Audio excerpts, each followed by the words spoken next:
Good afternoon, everybody. Uneducated Economist here. So, down in the description of this video, I left a link to a video of an interview that I did with Patrick Haycomb the other day, talking about the Satpulse Silver Symposium event taking place in Vegas here in just a few days. So I wanted to thank Patrick for inviting me on to do an interview for his channel. And if you could please go and check out Patrick's channel, give him a subscription, like the video, and give a comment, and come see us in Vegas. Wanted to talk a little bit more about the bond buybacks from the U.S. Treasury Department. Now, this is something I don't think a lot of people are aware of, and it's something that we have brought up a few times on this channel, but not a lot of people are talking about it. There was a statement that came out a few days ago, and it seems to me that the Treasury Department is definitely getting set up to do bond buybacks. This is when they're literally buying back the bonds that they had issued.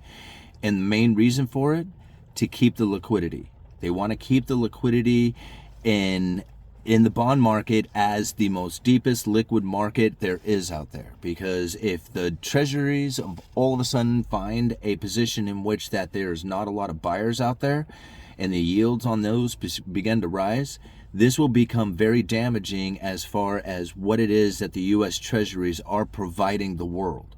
We have to think about this. The U.S. treasuries are the world's most liquid asset. They say it over and over again. And this is the reason why they're doing this bond buyback. And the main reason they need that is because if people are going to do transactions in U.S. dollars, they generally want a safe and liquid asset to do the transactions with, mainly U.S. treasuries. Now, dollars can and do the job of doing the transactions, but generally they have a position in which that holding cash or doing transactions in cash ends up costing the two entities to do that purchase, whether it's transfer fees or it's international transfer or whatever is going on. The physical changing of cash is very difficult, but treasuries have a yield attached to them. So if you're doing transactions in treasuries, you at least have something that is going to pay you as you're doing your transactions, instead of having something that may end up costing you to do the transactions. Does that kind of make sense?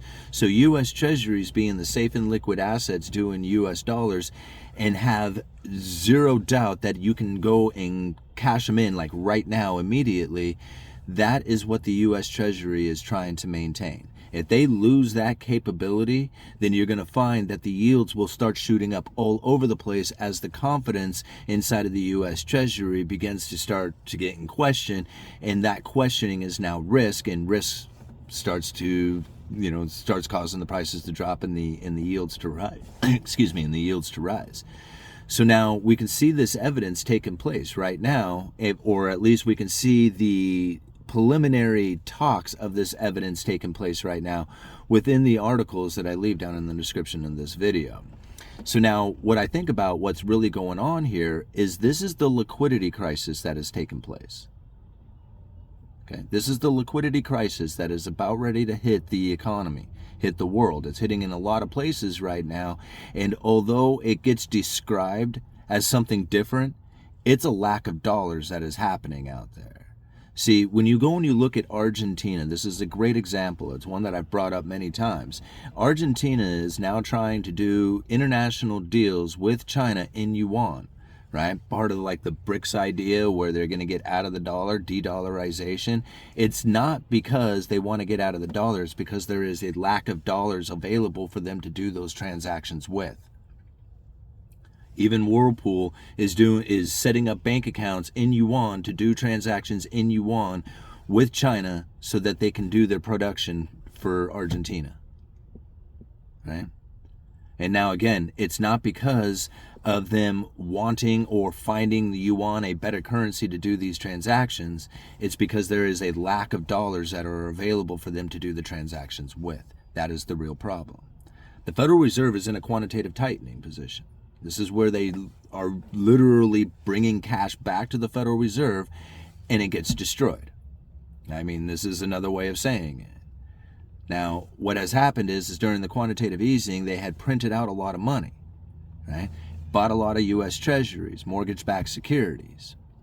And now with these mortgage-backed securities and treasuries, they are allowing those things to roll off the balance sheet. Well, if they have liabilities on one side and assets on the other, liabilities being all the money that they have issued out there and the assets being the U.S. Treasuries and mortgage-backed securities, as those U.S. Treasuries and mortgage-backed securities begin to roll off the balance sheet, that is liabilities coming back to the Federal Reserve.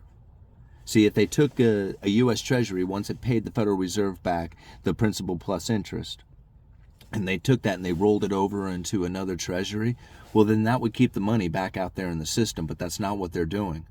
They're allowing it to come off the balance sheet, bringing that money back in, and it's pulling money out of the system. And you can feel or see the tightening taking place all over the world. You can feel the tightening happening here. You know, the U.S. economy is going to get hit here very soon with the lack of availability of goods. You can see it taking place right now within the shipping industry. So at first you saw it happening with manufacturing in China. They opened up their economy right after, they had all these COVID lockdowns, and it just got so stressful that they couldn't do it anymore. And they eventually let their economy loose, right? Well, it ramped up, started going into production, kind of, picking up the pace, but it didn't do that great. And it never really did come back in a sense that a lot of people were thinking it was going to. And then all of a sudden there was a lack of orders going to China from the United States. And manufacturing found that China was too expensive, and now they're moving their manufacturing base to Vietnam and in Mexico and places like that. Well, during this time, that's a manufacturing slowdown that has happened in dramatic fashion. And now you can start to see it happening within the shipping industry, because if you're not manufacturing anything, you're not shipping it. And if you're not shipping it to the United States, what else you're not doing? You're not trucking it. Then you start seeing companies like Yellow going out of business. Somebody says, yeah, they're a zombie company. Yeah, I know. As soon as the money starts to turn off, then the zombie companies start to die. And that's exactly what the Federal Reserve was looking for, was for zombie companies to get their heads knocked off. And the more viable companies who are out there can start taking over. And this is a clearing out of the dead undergrowth. This was the idea behind it anyway. So this is what we're truly experiencing out there. And as the money tightens up, and it gets very difficult out there for people to try and pay off their debts, they're going to start selling off whatever it is they can to get the cash. And the fastest way to cash is to sell off a U.S. Treasury. It's the most liquid market there is. And if that does become a problem, the only people who are out there who can really provide the liquidity in that Treasury market, besides the Federal Reserve, would be the U.S. Treasury itself. And if they are sitting on a bunch of cash, like they've been doing, selling off a lot of debt, in order to get in position, in order to deal with a liquidity crisis that's coming, they want to make sure that those treasuries stay liquid, that there is going to be a buyer for, that if there is somebody out there looking to sell, they're there to provide the cash for that sale to happen. And that's really what this is all about. I mean, I don't know what everybody else is thinking. They're probably coming up with some other excuses for it, but what I see happening out there is people getting out of the U.S. Treasuries is not them trying to de-dollarize. That's them trying to get into cash. That's them trying to pay off their debts. That's them looking for cash anywhere they can, because the quantitative tightening that has taken place right now is incredibly painful. I mean, this is King Dollar coming to destroy the world. Look at the U.S. index, rising, for months now. And it's going to continue to rise so long as the interest rates stay elevated, and promises of more interest rates coming in the future and quantitative tightening is still in existence. You're going to find where, the dollar is going to get more powerful, and it's going to get more painful as it does. Acquiring those dollars in order to pay off debt is going to become very difficult. People thought for sure that there was going to be hyperinflation coming into the future forever. Like they thought that was it. The dollar is done. It's cooked. It still has its problems. And it is going to fail at some point in the future, just not yet. It's not there yet. And it will be at some point. So, all right, come see me in Vegas. Uneducated Economist. You let me know.